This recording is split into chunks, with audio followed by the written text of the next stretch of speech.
At syempre hindi matatapos ang video ito kung wala kayong makukuhang kaalaman o tattoo meaning o history sa design na ito.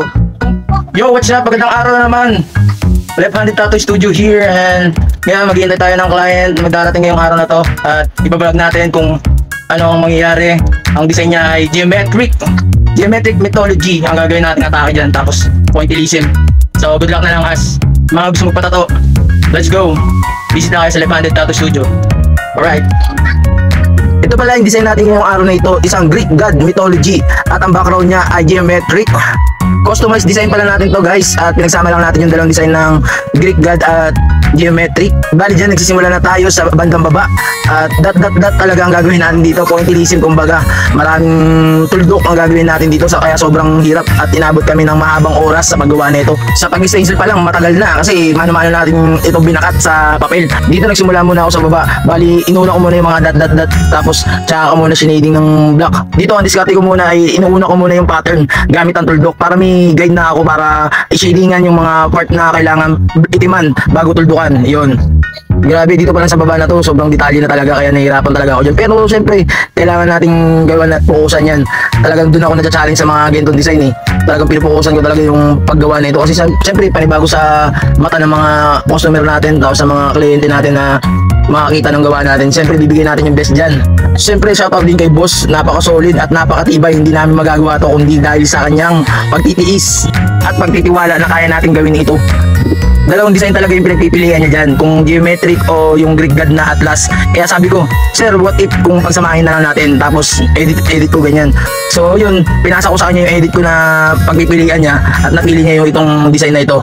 Diba pinagsama natin yung dalawang gusto niyang design sa isang design lang. Kaya ano pang hinihintay nyo, message na ako, baka kaya nating i-edit yung mga idea nyo na gusto nyong ipatato.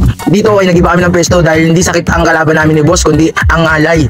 Siyempre gagawin namin lahat ng pwesto para matapos namin yung piece na maayos at walang alinlangan sa aming paggawa.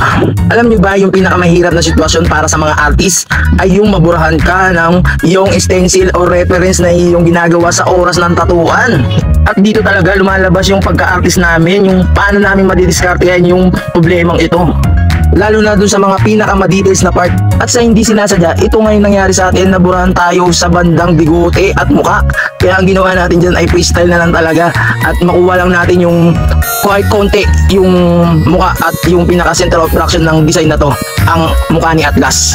At dito nga ibula ang portion na hindi na talaga ako nakapag-video ng ibang part dahil sobrang pagod at sobrang focus ko talaga sa design na ito. At syempre hindi matatapos ang video ito kung wala kayong makukuhang kaalaman o tattoo meaning o history sa design na ito.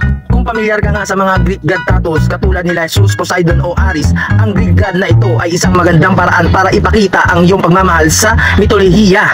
Ang disenyong ito ay sumasagisag sa kapangyarihan, katapangan at karunungan. Dahil si Atlas ay isang titan na responsable sa pagpasan ng bigat ng langit sa kanyang mga balikat bilang parusa, ipinataw sa kanya ni Zeus.